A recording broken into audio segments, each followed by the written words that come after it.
pada kesempatan kali ini kita akan membahas materi pergerakan inti sel pasif. Nah, sebelum itu kita perkenalan dulu yuk.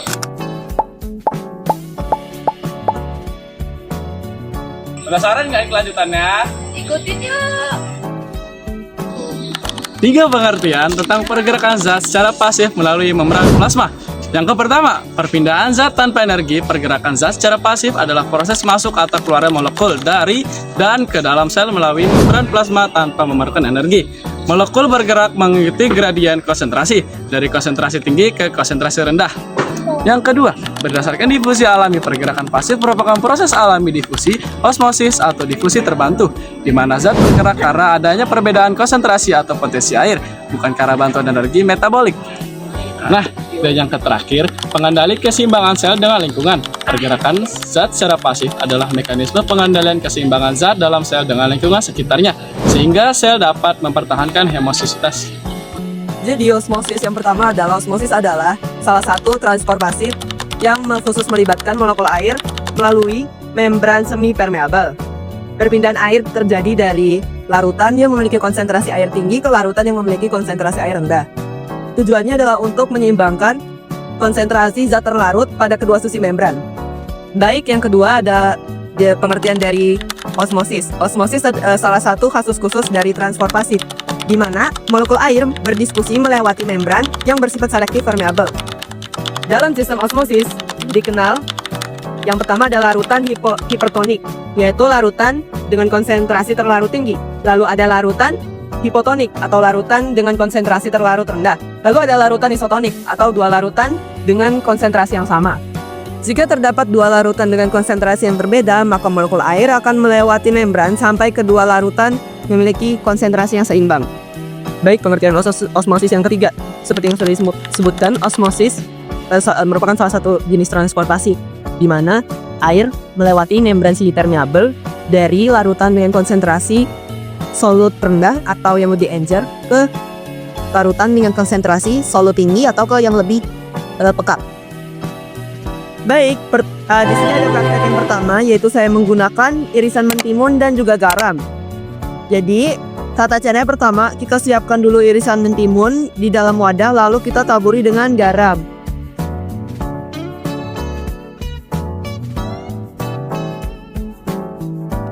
Lalu kita diamkan selama beberapa jam, dan kita tunggu hasilnya.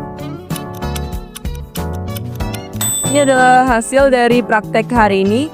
Bisa dilihat bahwa mentimun menjadi berair, dikarenakan garam yang ditaburkan di atas mentimun dicairkan oleh air yang keluar dari sel-sel mentimun, dikarenakan air dalam sel-sel mentimun memiliki konsentrasi yang lebih tinggi, sehingga menyebabkan timun menjadi berair dan lebih lenyap.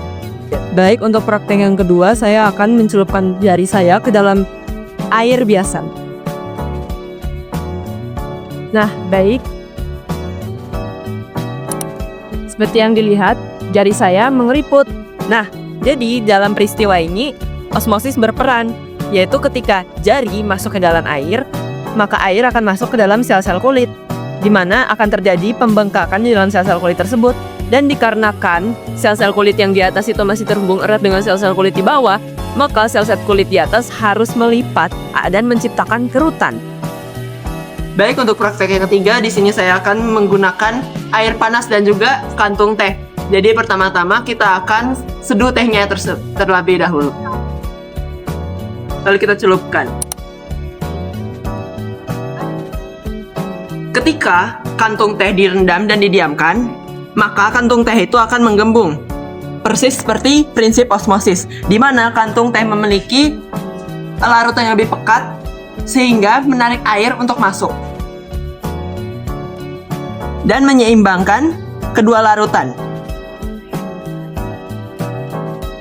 Pengertian pertama, difusi sederhana adalah pergerakan molekul atau ion dari konsentrasi tinggi ke konsentrasi rendah tanpa bantuan protein pembawa dan energi sel. Pengertian kedua, transportasi lintas membran ini adalah salah satu cara molekul kecil dan tidak bermuatan seperti oksigen dan karbon dioksida melewati membran sel secara langsung. Pengertian yang ketiga, proses keseimbangan difusi sederhana bertujuan mencapai keseimbangan konsentrasi di kedua sisi membran. Pergerakan zat akan berhenti saat konsentrasi di kedua sisi sudah sama. tahapan pertama, yaitu bahan dan alat-alat yang diperlukan adalah air panas, air dingin, dan pewarna dan terang. Nah, pertama-tama kita akan teteskan panas saja.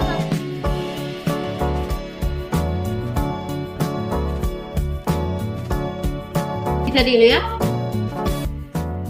perubahan warna yang terjadi di air panas itu jadi lebih cepat dibanding air panas. Jadi, kesimpulan dari praktek pertama adalah zat bergerak dari tempat yang banyak ke tempat yang sedikit difusi. Air hangat lebih cepat karena molekulnya lebih aktif. Praktek kedua, siapkan air dan gelas dan isi secukupnya dan pewarna makanan. Kemudian, tuangkan sedikit pewarna di tengah-tengah. Diamkan dan jangan diaduk.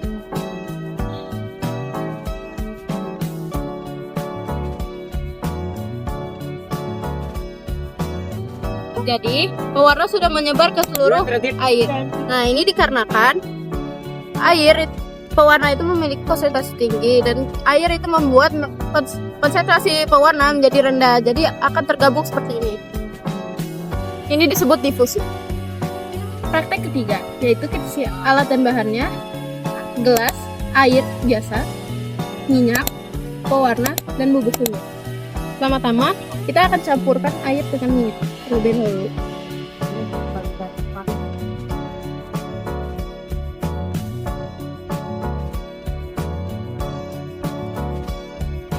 Lalu, kita masukkan pewarna makanan.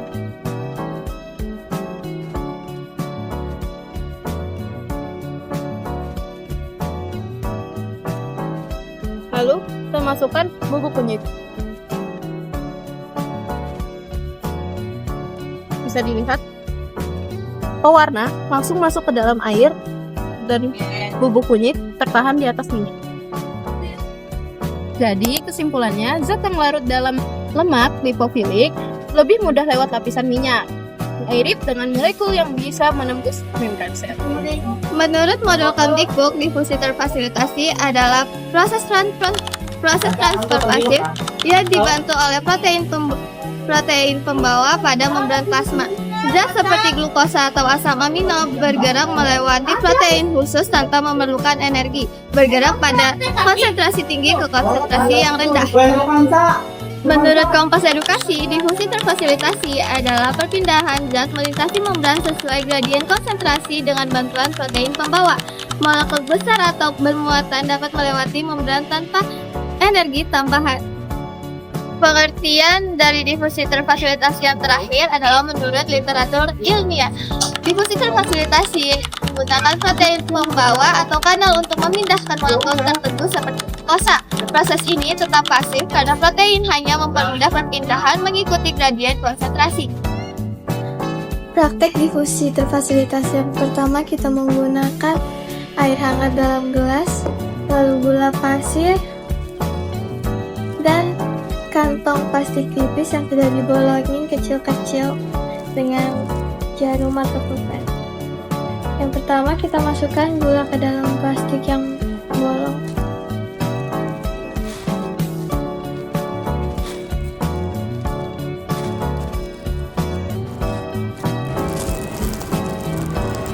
Lalu gula yang sudah masuk ke dalam plastik kita celupkan ke dalam gelas yang berisi air hangat.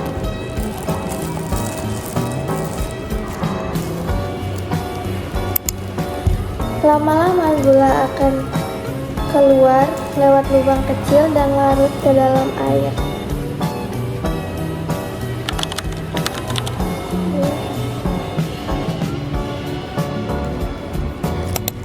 Plastik bolong ibaratkan sebagai protein pembawa. Gula tidak langsung bercampur, tapi butuh jalan khusus sama seperti molekul besar yang hanya bisa lewat di membran sel.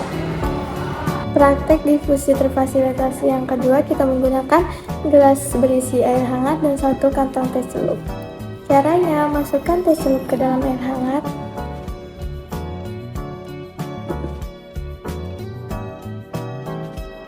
Lalu kita amati, air berubah warna karena molekul teh keluar lewat pori-pori kantong. Prosesnya tetap alami tanpa energi tambahan, tapi perlu pembawa atau kantong tes. Kantong tes berperan sebagai protein kanal atau pembawa yang mempermudah molekul larut keluar.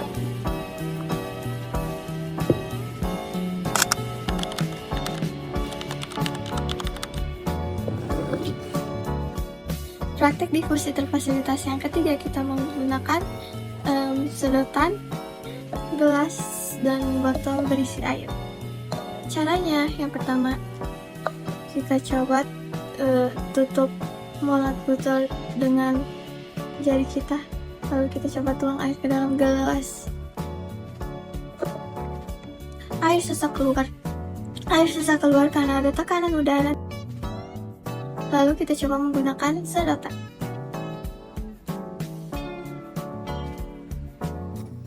Dan kita coba tuang ke dalam gelas.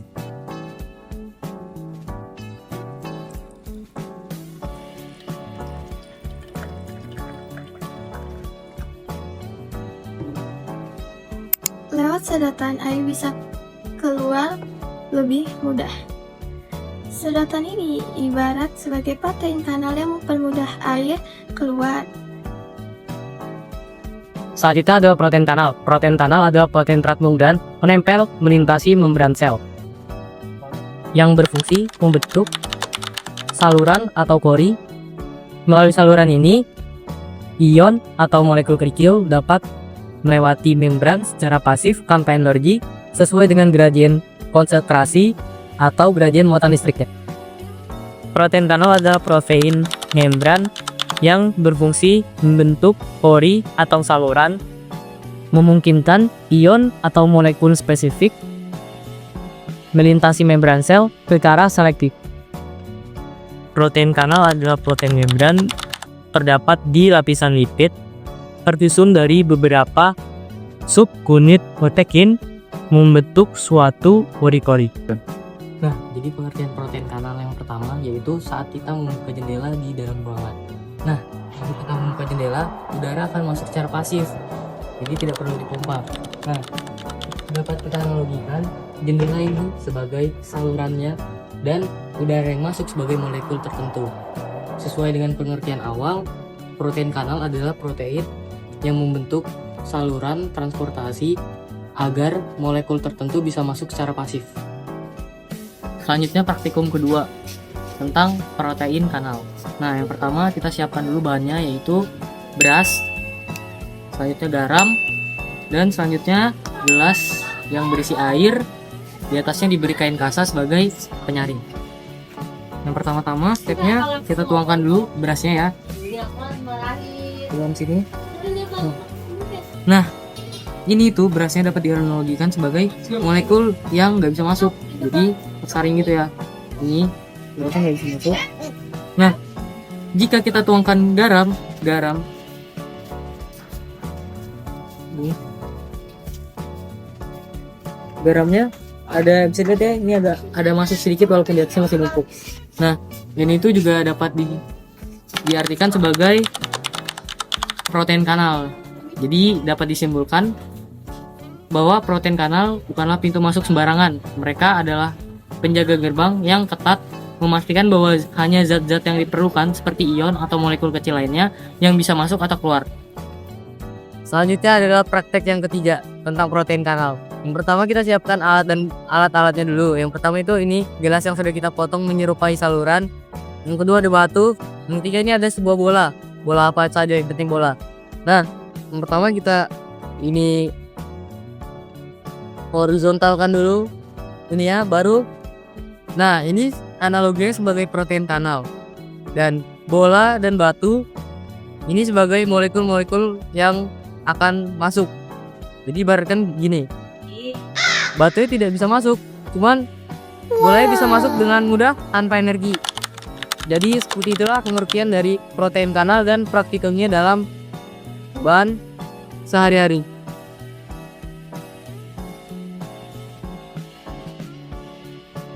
Menurut Canadian Society of Pharmacology, protein transporter membawa berbagai zat melewati membran, bisa dengan energi atau mengikuti arah konsentrasinya.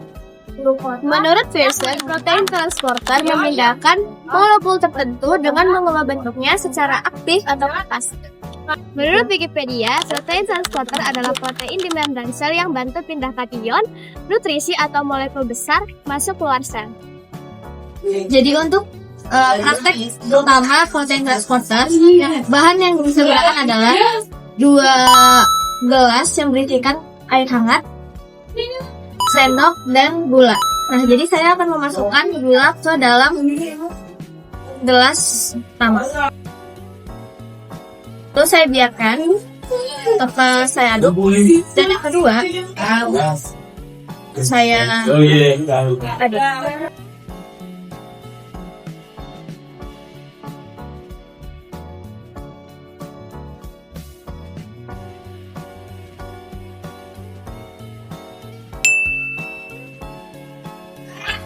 Nah, jadi larutan gula tanpa diaduk ibarat zat masuk lewat membran karena perbedaan konsentrasi atau fase.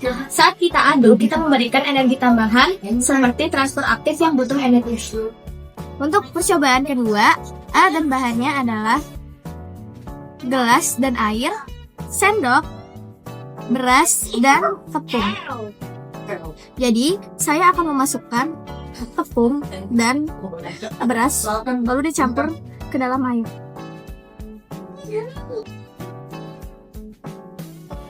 Beras,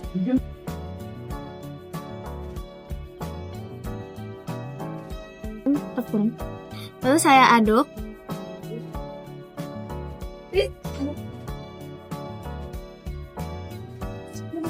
Selanjutnya saya tuangkan di gelas yang diberi kain kasa di atasnya. Lalu kita lihat.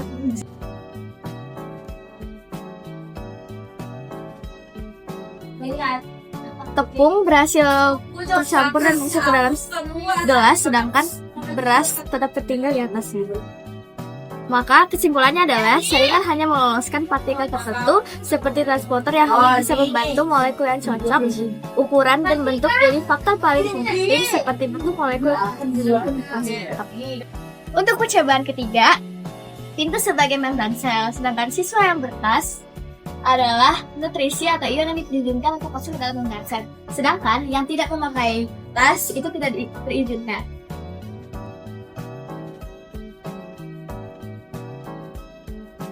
Maka kesimpulannya, protein transporter adalah protein yang selektif dalam memilih nutrisi atau ion yang bisa masuk ke dalam.